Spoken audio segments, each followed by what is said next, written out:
All right, we are live. Good afternoon, everybody. Another edition of the Winner Circle Sports Betting Podcast. I'm your host, Sean Higgs. It is a Football Friday. Marc Lawrence, Victor King joining me here. And as always, we are powered by the gamblersWORLD.net website. Listen, before we jump into everything here, a couple things. Big football schedule. We got a lot of nice matchups going. But let's talk about some other free kind of stuff here that we give out. We'll go give out 3 good games here for you. We got the Notre Dame A&M game. We have Miami, Florida game. And not just Miami, Florida versus Florida. And the USC LSU game. We'll probably talk about Clemson and Georgia. Probably some other games I'll talk about in the chat. Hit the like button. Hit the subscribe button. Let's get the views up here. Let people know. Football Fridays have arrived here from gamblersWORLD.net, and we have a nice progressive free pick contest starting up. It's 2 contests in 1, people. The link is in the description. We tweeted out on the Twitter world. It's on the homepage here for gamblersworld.com. It's a progressive pool. Perfect card, right? You put the picks in. You go undefeated. You're a winner. Now, let's be honest. Nobody's winning in week 1. Perfect card. Good luck with that. But you're guaranteed a $1,000 reset pot winner here. So all the instructions are right on the page. I'm not going to bore you for 3 minutes reading everything down to the nitty-gritty here. It's a pick'em contest. Go get it. It's free to enter, but it's real money. So go get it. But it's Football Friday. Last week, I'm the one who wet the bed here. Winners from these 2 cats. The Giants, you filthy New York Giants, can't show up. That's why you're going to be in last place in the NFC East with that poor showing. What a disgraceful thing. But, hey, 2-1 last Friday here in the video. Gentlemen, we're going to go eeny, meeny, miny. We'll go to the master here, Marc Lawrence. What do we got going on here, Marc? Welcome in. Week 2 here. I call it week 2. I know it's week 1, but it's really week 2. We played games on Saturday. Some games last night. Any interesting tidbits here of the obviously it's going to be Coach Prime talk. Then who cares about the other games? They're huge spreads.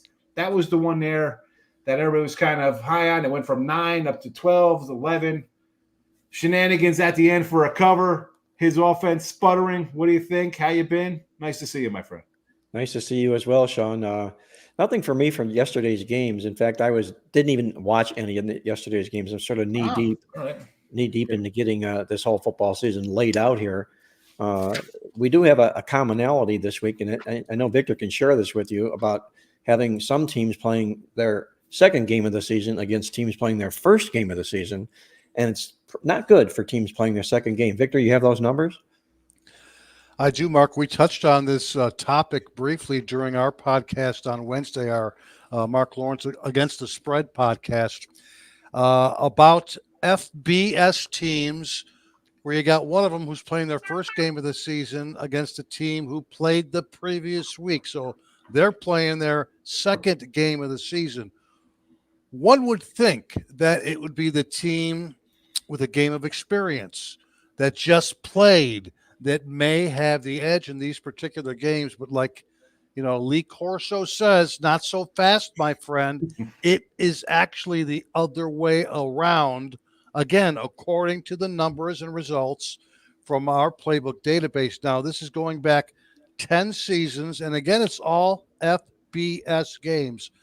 But Mark, since you're bringing up, here are the numbers for any FBS Game 1 team taking on a Game 2 team. They've gone 44-23 against the spread. That's a rock-solid dynamic 65%. There are 5 of these teams going this particular week. Home teams do even better, 24-9 ATS. But there are 5 of these teams going this particular week. Game 1 against the Game 2. We want to look at the team playing Game 1. The 5 teams are Troy at home against Nevada, Arizona at home against New Mexico, who, of course, played last week.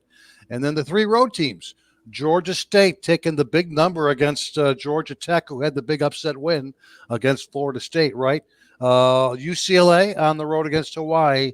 And finally, Boston College on the road, I believe in the Monday game, against Florida State, who, again, did not show up last week in Ireland. So it's actually the Game 1 teams who have the advantage. The fun thing for us, Mark, when we do find something like this out of the database, is then we get to and Mark taught me this, we kind of reverse engineer it. Let's try and figure out why those are the particular reasons, why this situation, this trend has done so well.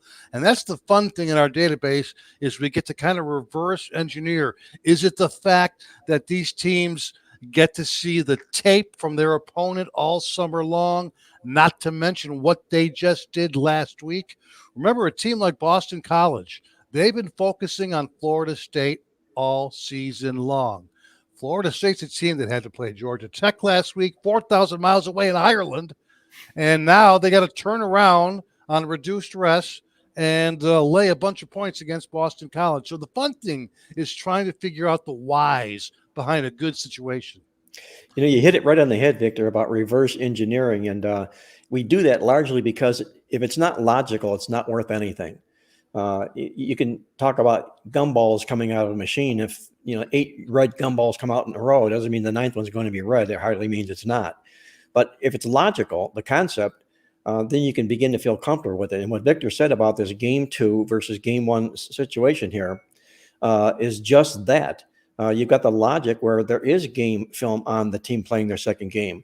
There's none on the team playing game 1, and especially with a roster change or new coaches. So keep those in mind. Don't step in front of these 5 guys out there, guys. If you do anything, play on them, but don't play against them.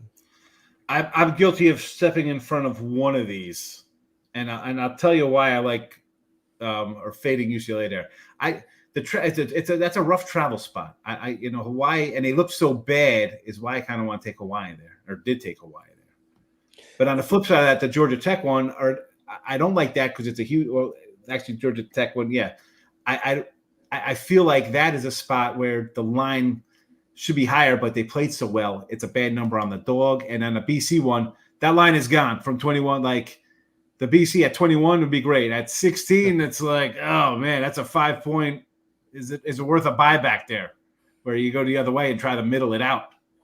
Well, that's where you give your eye teeth to have had Florida State win that football game because you would have had full value in the contest. Exactly. Yeah, exactly. But let's forget whether they won or whether they lost. Just like I say, I don't try to handicap the line or the odds maker. I just handicap the number that's out there.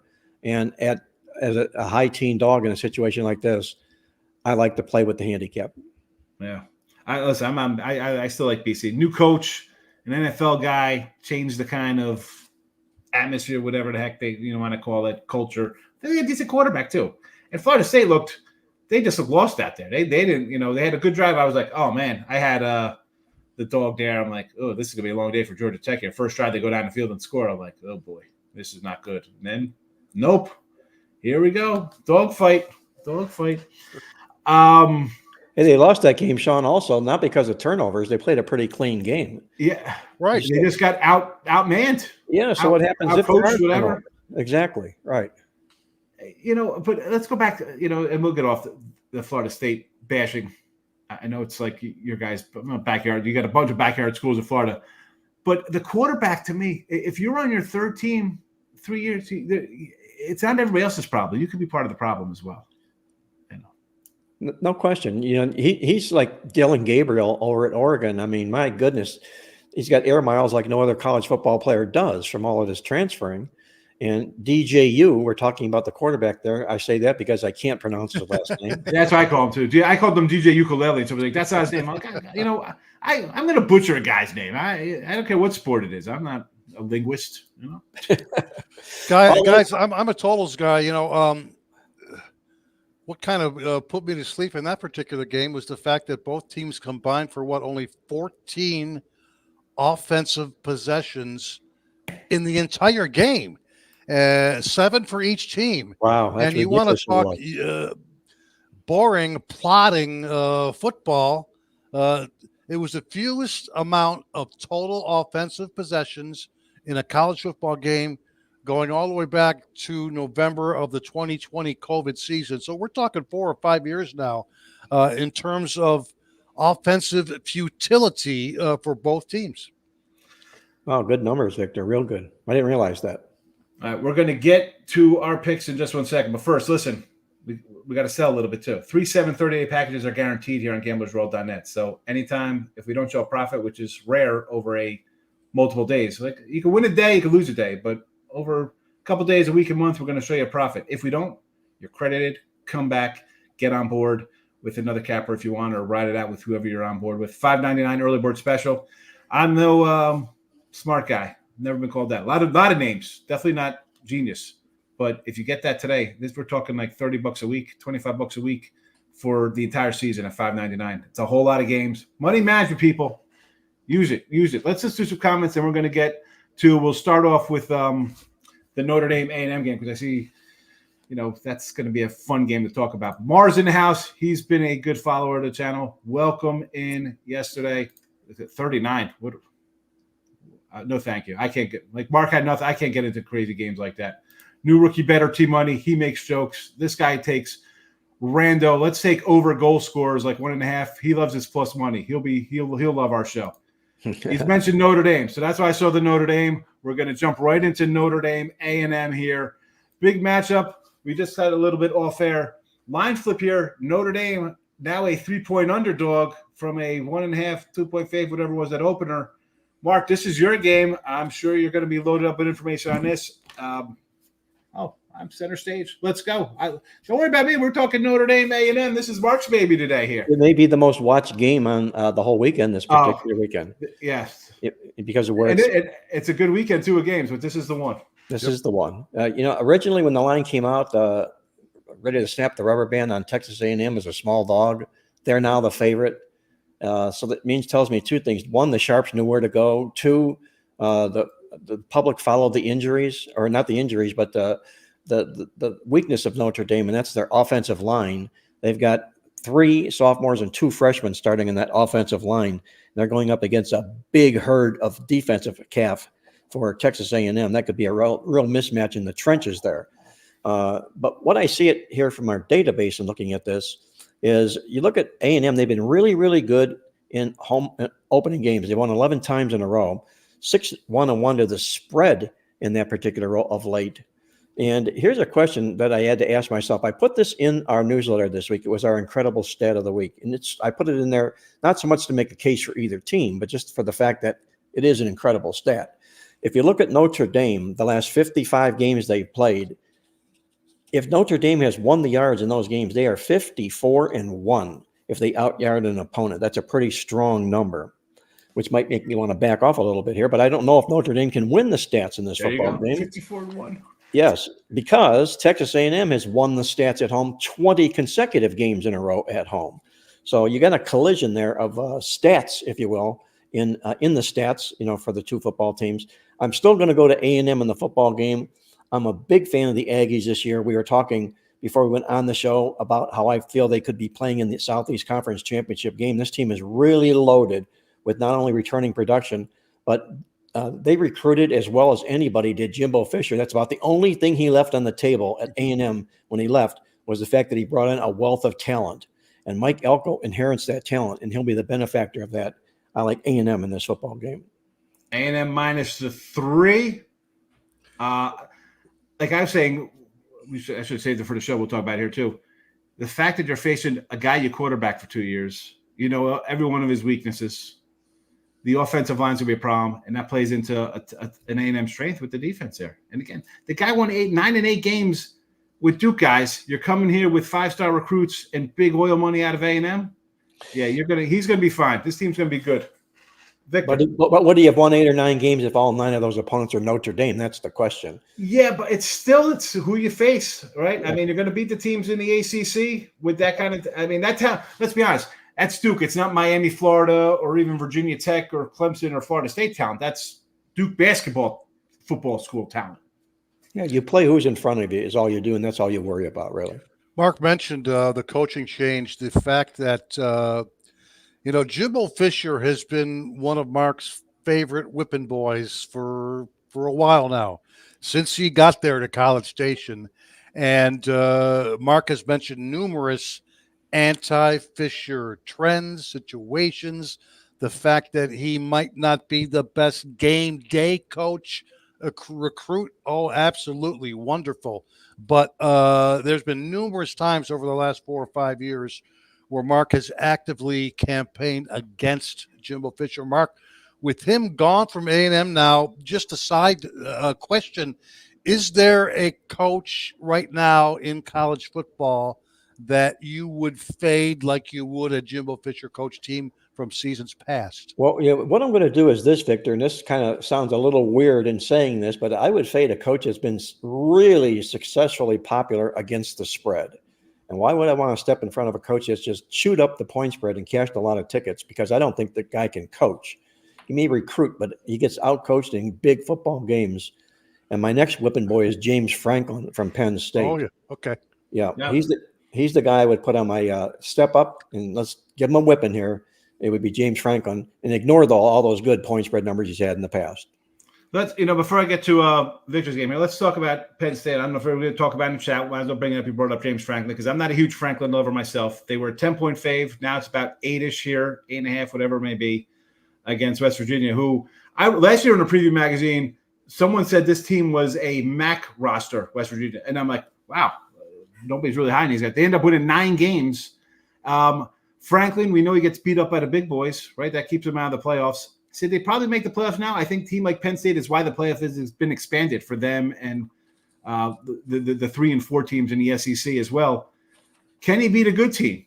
They lose to the really good teams. They beat the bad teams. Is West Virginia going to be a good team this year or a surprising team? I mean, in 9 games, I think you kind of I have to like them here at home as a big dog like this. Well, I agree with you. Number one, they showed their mettle last year, which means they're a team on the rise to begin with. You've got Penn State coming in here, name and reputation, largely the favorite because of that. But you go back and you look, 2 things here. Number one, West Virginia is 19-1 outright, if you look at them in home openers. But number 2, more importantly, remember last year when these 2 football teams played.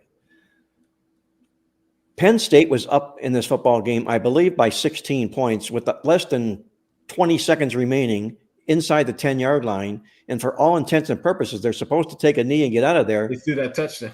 Yeah, exactly. Never in doubt. Penn State backers, run it up for the alumni. Sports betting's legal in PA. Now, Neil Brown insists he's not going to use that as fodder in the locker room. I say bullshit. He'll use that for sure. Yes.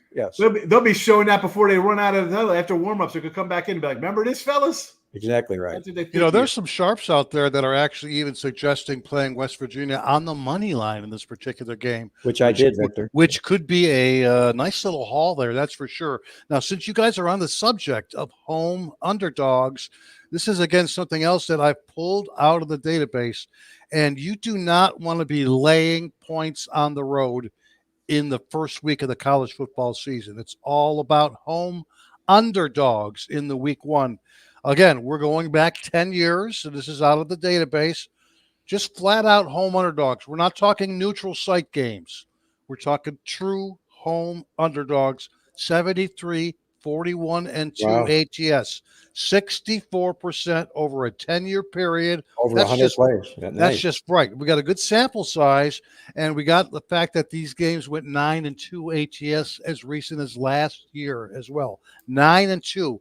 Already 1-0 ATS this season. We put a little asterisk. It depends on what your line was last night in the Minnesota-North Carolina game, with the Tar Heels winning by 2 points. There was some -2s out there. There was some -2.5s early in the week.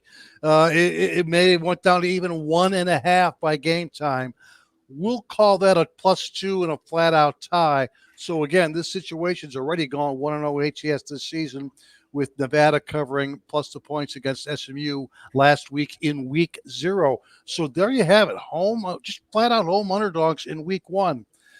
You got one going on Friday night in Stanford, who I like. Yeah. You've got Charlotte against James Madison.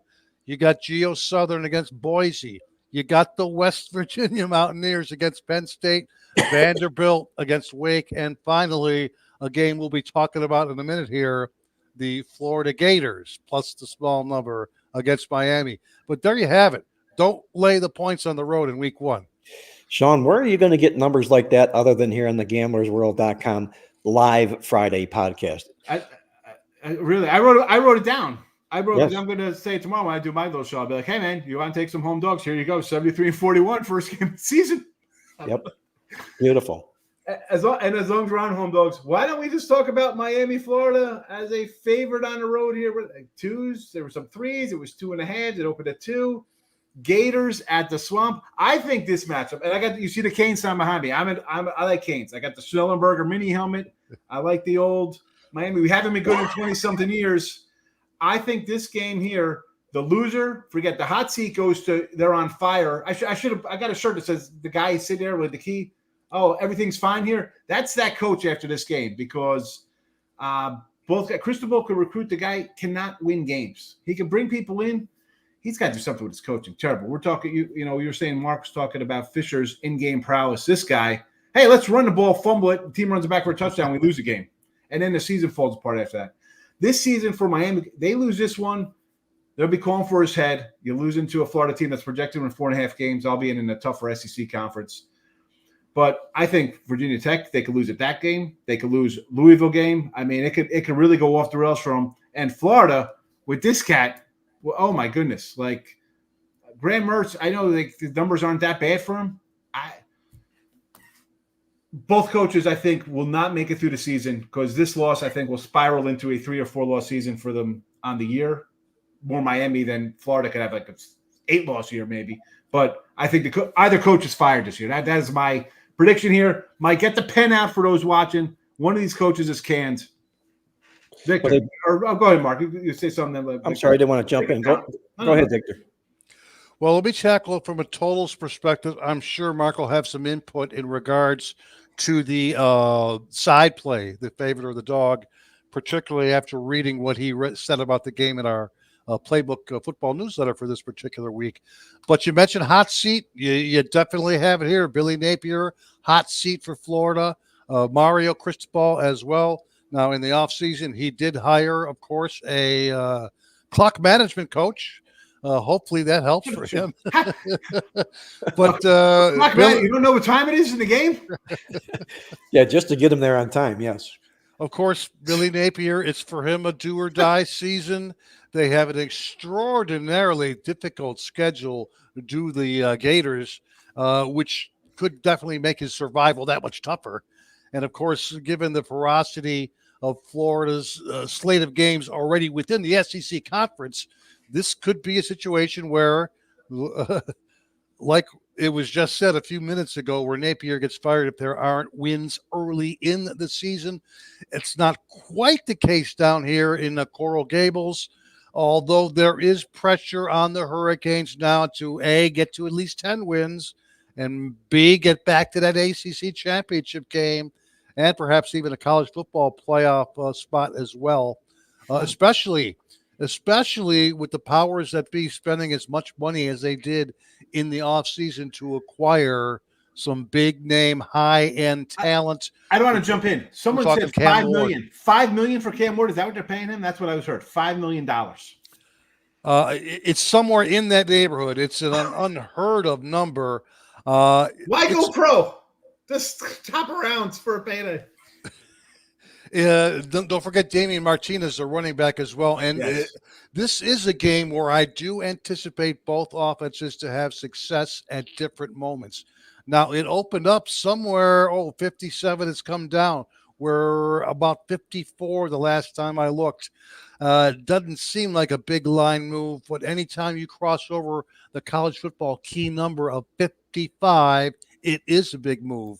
Like the NFL, there are key numbers in college football, and the number one most popular number, giving all the scoring situations that occur, is exactly 55.0 points. Now, as far as the Canes go, this could be the best offense they have had in a long time now. We're talking about a decade. The Gators offense, I think we've got an underrated offense here as well. It's pretty healthy. It's the healthiest I think they've been since last September. We know Graham Mertz didn't do much at Wisconsin, but he was quietly, and I say quietly, one of the best, most efficient quarterbacks in the SEC last year. Yeah. I think he finished with a 20-3 quarterback interception ratio. If the Gators can establish any sort of a ground game, then that would make those second and third down plays a little bit easier. But more importantly, as long as you got a veteran signal caller, he can stay on script. He can make quick decisions throwing the football. He could easily match Miami point for point. Again, I think it's a game that fully I expect to come right down to the wire. The point spread in the game tends to agree with me. 2.5, 3 points? While I doubt that Miami's likely the better team over the course of the season, we would lean toward the dog in this spot for our prediction in terms of the total, guys. We've got this game finishing somewhere in the high 50s, 30-28, 31-27, somewhere in that key range. And don't forget, the number of 59.0 is the second most popular scoring number in college football behind 55. So with that current line where it's at 54, 54.5, let's make sure to get our play in on the over. Obviously, the lower the line, the better the value, because 54 in itself is a secondary key over-under number. But again, if we can find a 54.0 or less, we're going to be going over the total and hopefully enjoying a lot of points down here in the Sunshine States Saturday afternoon. Over 54 official play, Victor King. Go ahead, Mark. I would say, as Victor mentioned, that is a key number right now. Get it now while it's there, guys. 54, anything less than 55, you have great value in the football game. I don't think you're going to see it come Saturday. And we talked a little bit before about Jimbo Fisher being one of my whipping boys. I can tell you, and when I had to name another one, I named James Franklin. The only reason I didn't name Mario Cristobal is because he's already on that whipping boy list. Okay, he might be the worst Division I head coach that's being paid an outlandish salary there is. You're taking a look here, I think, at a football coach here at the other side of the field, and Billy Napier. He's not on the hot seat. He's got a butane torch on his ass right now. Right? He's going to have to deliver, or he's going to be gone. This is the only Florida football team. Only one other time has a Florida football team had 3 losing seasons in a row. That's what the Florida Gators come in here in this particular role. They got to go back to 1945, 6, and 7 to find the last time that happened here. And I think that ends this year. I think Florida's going to be a nice turnaround football team this football season here. Cam Ward makes that first start. Victor mentioned here all that big money they paid him. He's making almost as much as Mario Cristobal, for crying out loud. But it's tough. You're going to open up on the road into what was a rivalry and still is a rivalry. It's still the state of Florida. And in the swamp, no less. There's not a lot of people that get in and out of the swamp alive. Go look at Florida in their home openers, 41-1. Are you kidding me? And now they're the home dog in this football contest. I'm all over Florida in the game. Mark, I've got some numbers out of the database. Florida, it's a rare roll for them, but the Gators have gone 5-1 ATS their last 6 rolls as home underdogs in the last 6 years. Miami has not been a good favorite, laying points. The Hurricanes, we know this. Since the 2017 season, the Canes are 17-34, just as a pure favorite. That's 67% against the spread. Nice. Last 2 years, 3-9 as a favorite. Also, 1-12 ATS last 7 years when favored by 10 points or less, like in this particular game. So the numbers support it. You may have to hold your nose a little bit with the perception that Miami is a slightly better team, but everything in the database does again point to grabbing the points. And one more thing I want to mention in terms of the total is the fact that last season in SEC versus ACC games played in the first 5 weeks of the season, those games went 5-1 to the over. There was an average of 64.5 points per game. That's about 10 points higher than the line of this one. One more thing, Sean, before I hand it back to you, talking about Miami and Florida here. Victor mentioned there's supposed to be an improved offense here. And my first comment when I heard him say that is, how can they not be an improved offense? They've been languishing, below the Mendoza line as far as offenses go. He went out and made some major changes here, but it doesn't mean they're going to be a good offense because he made the changes. He's still going to have to get the job done. And again, I'll keep him on my whipping boy list, and he'll stay there after this week. Listen, I like Miami. I think they're technically the better team, right? You think talent-wise they have the edge. I mean, Florida, what, two years ago had like 20 guys leaving a portal before a bowl game, like just ridiculous culture change there. Guys like, we're out of here. Like, how that shouldn't happen at Florida. Like, you're Florida. How do you let 24 guys walk out of your program? But I'm with you on Cristobal. Like, he has to win. Can he win the game in the swamp here? Oh, and guys, it's you know what? Guess what? It's hot down here in the Sunshine State during this month of August. It's very, very hot. The heat index is going to be easily over 90 tomorrow in that particular game. And again, what falters or what goes first in high heat? Defenses. It's the defenses that are affected by the heat more than the offenses. Again, another good sign. You get muscled around. Potentially higher scoring game too. Yeah, I agree with you over there. Official play so far, over 54, Miami and Florida for Victor. Mark's going with A&M, a small little fave here, -3 versus Notre Dame. I think we kind of all agree on all three of those. I'll be looking at USC LSU, but you know what? The comments have been piling, so I want to just jump in here real fast before we get to that. And before I get to that, listen, if you haven't already, hit the like button, folks. Let's go. I see, you're in the chat. Hit the like button if you haven't already. We appreciate that. Twitter, retweet it out. Give us a follow on social media. We're all there. We're all tagged. Give us all a follow. Now, we had some Notre Dame talk here. The Ninja. You guys get familiar with Ninja. Basketball season come, whoever the number one team is, he's going to be overrated. So I'm shocked the Ninja didn't come in here with an overrated team. He says Georgia Tech's going to have a letdown. It's 21 points. I get a little letdown spot. And as I think Victor said here, home dogs first game, Georgia State should be the play here with the not the points, they're on the road. I should say a home dog.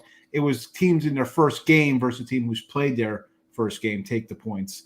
So we seem to tend to agree with that one.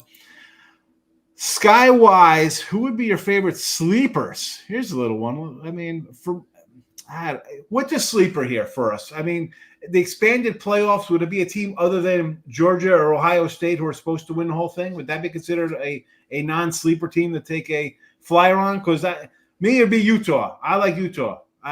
They got a 10-year returning quarterback who's 47 years old with 6 grandkids in the program already. And I love the coach. Utah would be my sleeper.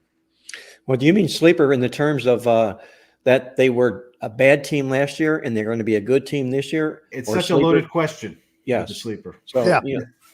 Well, the way that's how I would look at that. And I would say my sleeper team that I would look at would be long and hard at Nebraska this football season. This is a trait that Matt Rule it's in his DNA. He's lived with his whole career. And when he takes over a football program, 3 college football programs, they've had rotten first seasons, a la Nebraska last year. The second season, every one of them has been a winning season. By the third season, they've been almost double-digit teams under Matt Rule. I love what he's got going on here. I love his quarterback situation going on there. They're my sleeper team, Nebraska, in the Big Ten.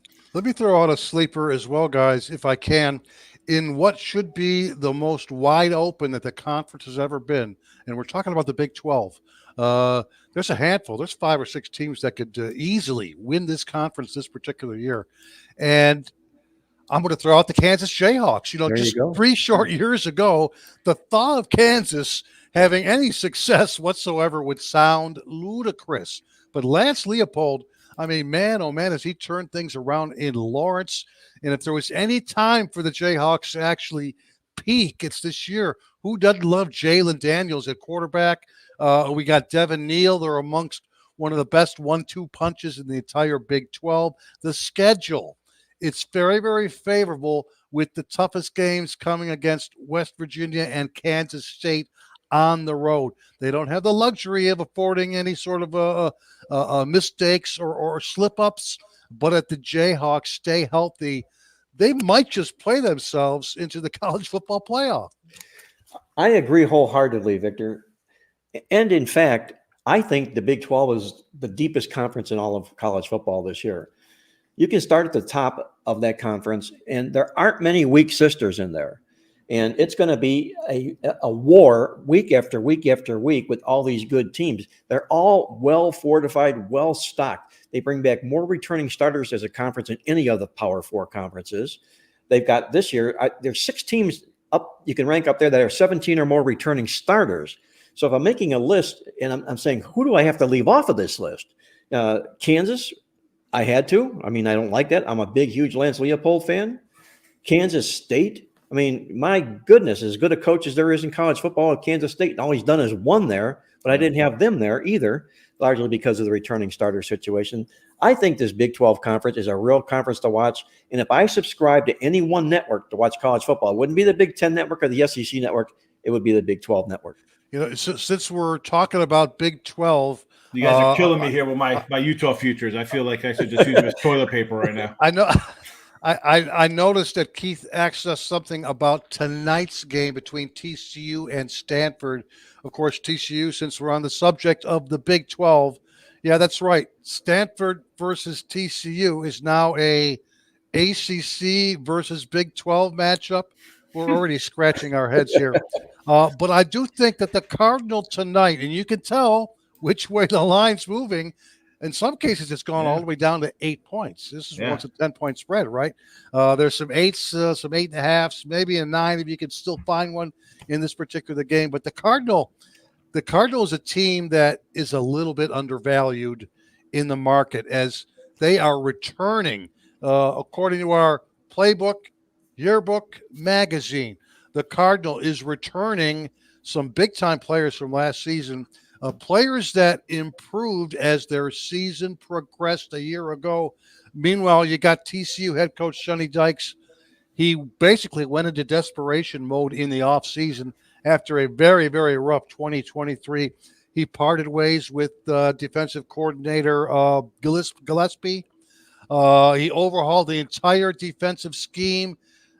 A few more points than you should be laying on the road. Not to mention, we just talked about the fact that Stanford is one of those week one home underdogs that have done so well over the last 10 years. So, Keith, there you have it. Tonight in that particular game, it's grab the points or lay off.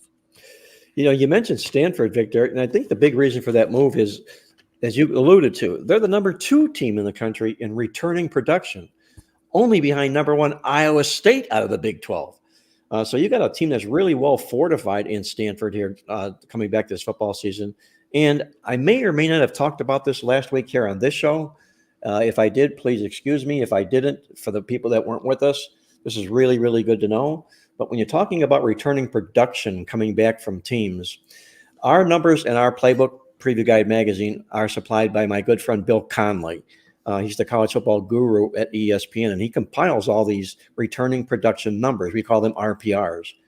And if you played his top 3 RPR teams last year, you hit over 70% to the spread on those top 3 teams. You faded the bottom 3 teams. You cashed almost 67% of the time by fading these teams. So you've got Stanford, the number 2 team in the RPRs, behind Iowa State. And I think that's part of the reason you're seeing some money coming to Stanford here. I agree. The returning stats for the players, stuff like that, could be good or bad, right? Because the thought process is, well, if you're still bad, you're a bad team, why do you want these guys back? On the same token, most players should improve. The coach is good. They're going to take that next step forward. They were a young team last year. There was a new coach in there. I agree with there. I mean, I like Stanford. I would have liked to grab the 10 early. I think I got a 9 at the time, 9.5. Same here. I see a lot of 8.5s now. And laying down a team of bad defense last year. You lost 8 guys to the draft. You got a couple guys back, new coordinators, someone saying they went back, the 4-2-5 defense now again back there in TCU? Right. Total change. And don't forget what they did last year. You know, last year TCU was also a road favorite in their first game of the season. A 3-touchdown road favorite against the Colorado team, who beat them, I believe, 45-42, with the Horned Frogs laying like 24 points on the road in that game. Yeah. Boy, a lot of hype on Colorado. That's a whole nother show. Please, we can go. John, let me jump in here and on your comment here about, you lost the 10, 8.5 is out there, 9.5. It reminds me of a story that I met, and I'll never forget this. One of my dear best friends was one of my lifelong best customers, and we became lifelong friends. And he became one of the sharpest players in the country. He and Billy Walters were the top 2 big-time players that were well recognized as professional sports bettors. So my good friend is dying from the cancer, and they're having a 70th birthday party. His wife throws the party for him. Billy Walters comes in from San Diego. He picks up Dave Malinsky in Las Vegas. Dave Malinsky, another brilliant guy, mind, yeah, a brilliant mind. I love listening to him on another channel. He was great. He was terrific, and a real good friend of mine. He whipped my ass playing basketball too, I'll tell you. But he picks up Malinsky in Vegas, and he flies into Georgia, and I drive up from Florida to Georgia for the birthday party. So my friend Billy Walters, myself, and Dave Malinsky, we're sitting together at the table that night, and we're just obviously talking sports and sports betting. What else are we going to talk about? Other than the fact that Billy Walters does love country music, and so too do I. But nonetheless, we're talking about sports betting. And I said, I got to ask him this question. I said, Billy, I says, will you ever buy a half a point in a football game? Or have you ever? And he looks at me. He's got this look in his face like, WTF you saying, man? He says, buy a half a point. I create half points. He can go out and he would make a line move. Whatever line he wanted, he would make it move. I felt like this big asking him if he buys a half a point in a football game. But nonetheless, that was my story. I got to actually talk to him a little one-on-one in Vegas, not this year, last year. After he was out at the Bet Bash, I was leaving the next day. I was down at South Point hanging out and talking to Vinny. He's like, oh, Billy Walters is coming. I was like, what? And I was just sitting there randomly, and here he comes. He's just hanging out. I'm like, hey, I walked over. I started like the little thing. I said, I saw you speak last night. He was a nice guy. Talked to me. He didn't think I was some kind of, listen, you got a lot of wackos coming out. First of all, it's Vegas. You don't know, and then you're a sports bettor. The guy could be like, oh, look at, he knows the whole racket of kind of wackadoodles out there. But he was friendly. He was nice to me. I was like, wow. Talking to this guy, I was like, just breathe on me a little. Maybe I'll get smarter. Down home country boy with a lot of Southern charm. Billy Walters, and shrewd, very, very shrewd. I asked him about golfing with Phil Mickelson. They used to play a lot of golf matches. Did they? I never knew that. Oh, yeah. No, that's a joke. Come on, we know what happened there. Come on, Mark. All the time they did. And I said, no, but we know what happened with that. That's why I made a joke about him. Well, eventually, but I just wanted to know. I says, how many strokes does Phil Mickelson give Billy Walters? Because Walters is really a good golfer. He owns about 4 or 5 golf courses. And what else has he got to do during the day other than hit the links? And he says Mickelson gave him 7 strokes aside, which you think, well, that's a lot of strokes, but it's also from Phil Mickelson, So that tells you Billy Walters is a pretty good golf game. Like 7. I mean, I'm not a big golfer. I'll do mini golf. I go back when I was a kid with the mini golf course with kids. But 7 doesn't seem like a lot getting from a pro. Why do I think that should be like 27 or something? Well, it basically amounted to a stroke a hole minus the par 3s is really what it come down to. And Billy Walters said to me, and I didn't need none of them. Hey, Sean, I got a question for you. And this is from earlier in the week when I was following Sean's Twitter feed. Is hashtag soapy face bets still trending on social media, man? He had like a Monday tweet where he was throwing out his Tuesday baseball selections while he was soaping up in the shower. And I want to know how you did on those plays, man, and whether that's still trending or not. I think the one day I did it because there was a big to do over like walking bets with one of the women. Oh, yeah, the big bets. Yeah, the big girl, yeah. Yeah, and then some other girl said, oh, she stole, some whatever. And then it just kind of exploded into like gambling Twitter worlds kind of stuff. So, yeah. So, I was taking the day before that, I think on Saturday, I was in a bubble bath with my wife. I said, I put the soap on me. I'm like, hey, bubble bath bets. And I did soapy face bets. Because someone did like, hey, I'm sprinting bets. And it just like kind of went off. Hashtag soapy face bets. Yes. I like it. I did actually. I think yesterday I did water softener bets. I was putting some salt pellets in my water outside.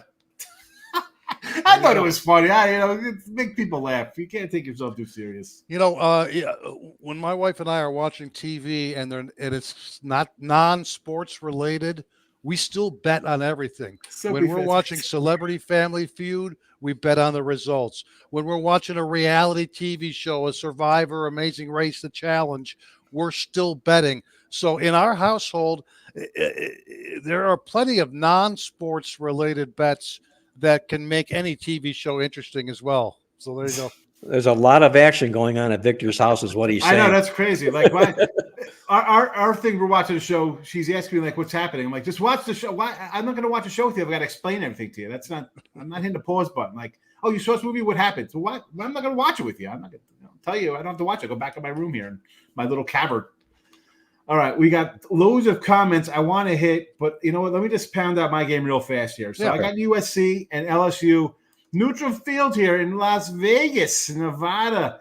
You know, both teams losing quarterbacks? I don't know. Call me crazy. I think we had a number 1 draft pick for one of these teams, maybe a number 2 draft pick quarterback, and so we have some new quarterbacks taking over here. I'm going to throw that out the window because I got a guy in Lincoln Riley here. Like, how many Heisman guys? That's all this guy does is churn out Heisman quarterbacks. Take a future on whoever the USC quarterback is this year, next year, because he just turns them out like butter. I'm not going to overthink really here because, again, what do you have? You got new quarterbacks, stuff like that. But coach-wise, I think I got the better one here in USC. I'm going to look at USC money line here plus 155 because I've seen the old Notre Dame guy, Brian Kelly, fumble games away here to Florida State in home openers. Now he's got Vegas on his hand, or who knows if he gets lost at a buffet somewhere. But I think he's just going to get out-coached. He'll get out-coached by a guy who gets the absolute best out of any quarterback he has, and just on another level. You're going to give me some points, and this ain't too 6.5 down to 4.5. I'm going to go money line because I'm greedy like that. I got a better coach. I think with 2 teams breaking in new quarterbacks, I'm going with the guy who is as a quarterback coach. What would he be? Minus 350. I mean, the guy's fabulous. Give me the Trojans here plus 155 on the money line. I'm all for that, definitely. Yes. I played 4.5 earlier in the week, and now it sounds like between what Sean just said and what Mark wrote about in the newsletter, that money line might even be the way to go. I like that. It might be. I think it's a good money line play. You look at Lincoln Riley. We mentioned this in the newsletter. There was a song way back when, I'm probably dating myself, Hot Rod Lincoln. And you could call him Hot Rod Lincoln, but I would call him more Hot Dog Lincoln. You look at him as an underdog in his career, Lincoln Riley. You give him more than 3 points, he's 6-1 to the spread the 7 times he's taken more than 3 points. And when he's done it during the regular season, not in bowl games, he's a perfect 4-0 to the spread. That's the role that Hot Dog Lincoln will dress up in this football game. Listen, don't turn into Chip Chirmbus on me here, Mark. Chip goes back. Chip goes back. Satchel Paige style. You're bringing up. I had to look at this. 1955 first released here. 1955. Let's just say he's a real good trivia guy. Chip is okay. He is. I love when he brings up his stuff. I'm like, I'll bring up random stuff from like the 80s and 90s because that was when I was in my teens and stuff like that. So I get I understand the flashback. So I'm just busting chops. Like you're like, here's a little flashback. I'm like, let me date yourself. I figured, let me check it out. Here we go. 1955. Well, anyway, LSU USC game we're looking at, and I like as the official pick plus 155 Trojans. I have a little cough coming on. Hold on a second here, fellas. Excuse me. I want to race through some of the comments. We have a load of them, and there's 10 minutes left. I know if we get caught on a game, that could go really fast. So we saw Keith popped in. We're talking about Elko and Notre Dame. We hit on that one a lot. Mar, West Virginia, we talked about that game. Yes. Landry liked the Keith was talking about Stanford game. We talked about that one. T-Money says the Swamp's going to be crazy. Florida didn't lose him, but Miami's coach shouldn't be on the hot seat losing the Florida off spot. Yes, but it's not just that. The problem is that he's going to lose that game, and he's probably going to lose 2 or 3 afterwards because the sky is falling, woe is me, and he's going to have one foot out the door thinking, reading the papers, all the haters, right? I mean, let's be honest. You guys are down there. What's going to happen? He loses this game. That's all it's going to be for the rest of the season until he loses again. Sean, remember, he was fired at Florida International. National, yeah. Yes, he was. Yes. Florida International. Yes. I thought that was a good hire. I'm like, hey, Florida guy, could probably bring in some recruit name-wise, right? He's Cristobal. He's a Miami guy. And it didn't work out. More cramps in that game than you being hung over on the couch on a Sunday morning. You got that right. Get the Gatorade out. Remember the old commercial? It was made for Gatorade football. In Gainesville, Florida. Yep. Damon got fired for 9 wins in the season. Yeah, I bet they're looking for him back after what he's gotten. We apologize, yes. Nevada Maverick, my guy. How do these coaches fail all the way to the bank? Jimbo got $77 million payout. He got the bag. Yeah. Under the radar, maybe better, say Virginia Tech, as opposed to a sleeper team. Keith, I get it. Yeah, Virginia Tech. Sure. I just went with a playoff kind of team that is kind of trendy. But then these guys peed all over me by saying Kansas. So now I'm sad, basically. ACC is looking wide open. I think so. I think it was probably wide open coming in. What do you guys think? We'll talk about this real fast. We saw Florida State in game one. We're going to see Miami versus a decent program, albeit not one predicted to be a lot of wins. And we didn't even talk about Clemson and Georgia one bit. I'm shocked nobody brought that up. But what do you think about the ACC? Just quickly. I think they're the weakest of the Power Four, and I wouldn't be surprised if it's a Power Three sooner than later, and the ACC dissolves when Florida State leaves and they go after a couple of other big schools, Miami of Florida. But it is the weakest of the Power Four conferences. It looks like, guys, it's setting up to be like 3 major big-time power conferences when the dust all settles. Yeah. Ridiculous. I don't like it. And the ACC won't be one of those 3. No, it'll be the Big Ten. Big Ten, SEC, and whatever super conference they form. Make out of the Big 12. Yeah. Stop Gio is popping in. He's working, but he's popping in to say hello. Good to see you, Stop Gio. We also saw TCU did. Again, listen, TCU also, though, let's be honest, they went to the championship game the year before that, which was an amazing run. Had a bad season, which was, I guess, sort of expected a little bit. They weren't going to be that good. Are they somewhere in between? Are they an 8 or 9 win team? Possibly. Are they a playoff team? I say no. No, they're a bowl team. They're not a playoff team, but they're a bowl team. Again, a lot of the teams in that Big 12 are going to beat each other up. So you're going to find a lot of 7 and 6 teams coming out of the Big 12 this year. Here's a good one. How do you think McNamara increasing Iowa's offense? Majority bettors are on the over 40.5. I mean, I like Iowa as a team this year. I think they should be favored. The problem is the offense. Are they going to generate any? Anything's better than last year. It can't get worse. It can't get worse, right? That's exactly that was exactly the Mario Cristobal Miami comment. I mean, it can't get any worse than Iowa. They have to go up. They replaced their offensive coordinator. And how many bowl games in a row? He's got the longest bowl tenure of any coach in college football, active coach right now. Yeah. So it's like saying, okay, if you just open the door, you make the party. Who knows what bowl you're going to end up going in? And I think Iowa's a real sleeper type team this year as well. It's an outlaw game against Illinois State, I believe, in which the line is 40.5. But with Iowa favored by like 22 points in the game, it means the projected score is somewhere around Iowa 31-9. 31-9. Can they get to 31 points against an FCS team? That is the question. I'm not going to play it. I'm not going to play that over in the first.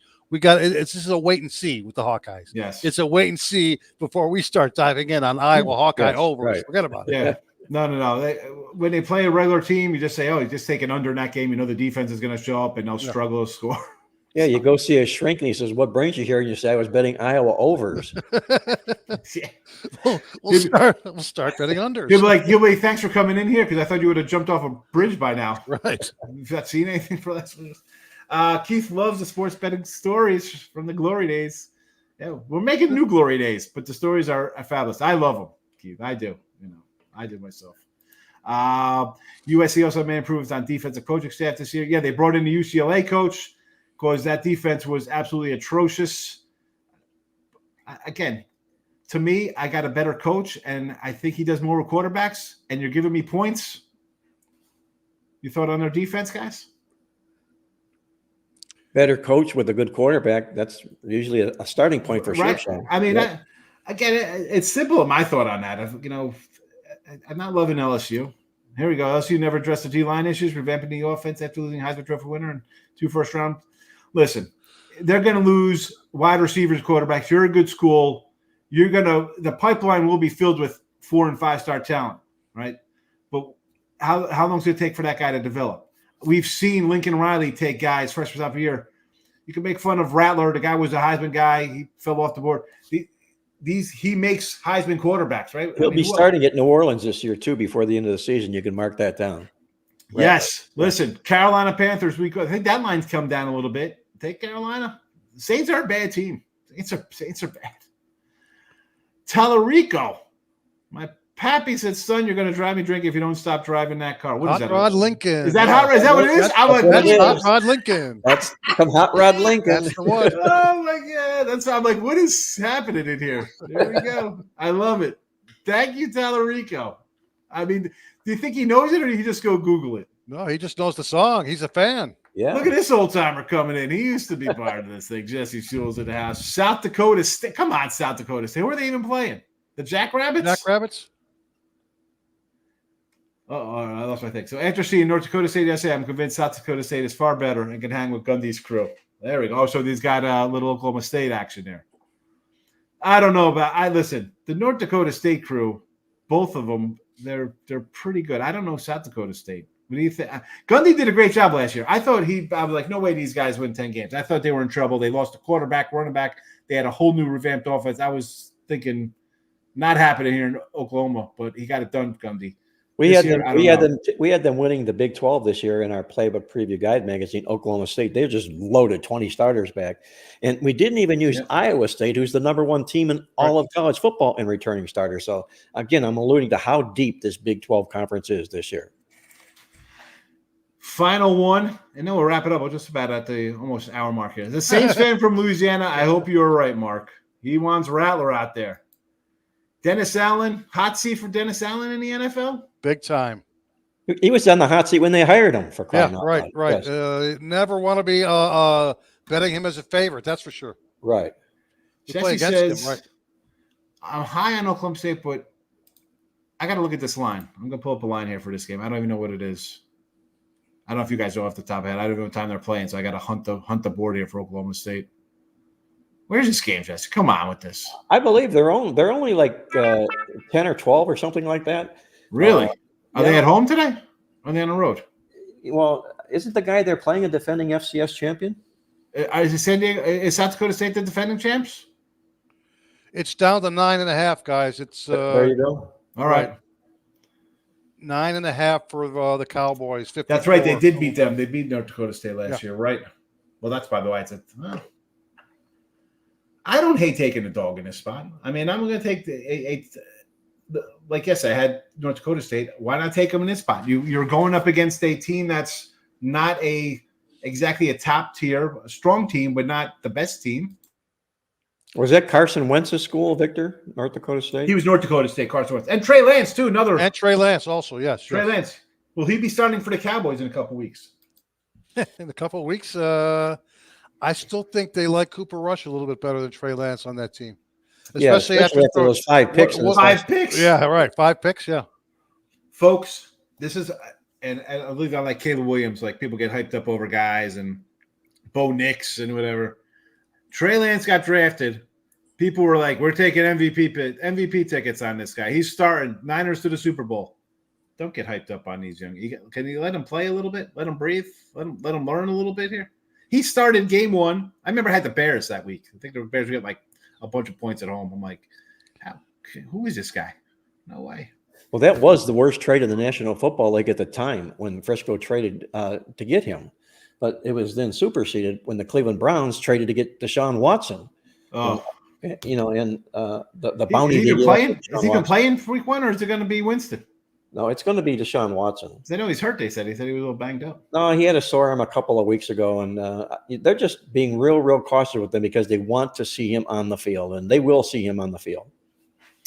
Last one, 30 seconds on this, and we'll do a quick little recap here. Does Hawaii have the dogs covered at 14 versus UCLA? I like the points. The gentleman here disagreed with me. We're talking about the database and stuff like that, where the home team playing it or a team playing a team that hasn't played. I still like the dog because of the travel spot for UCLA and the fact they look so bad in game 1. But could Hawaii have been looking ahead to this game? Because they played very poorly against Delaware State. A 40-point fave, ridiculous. Yeah.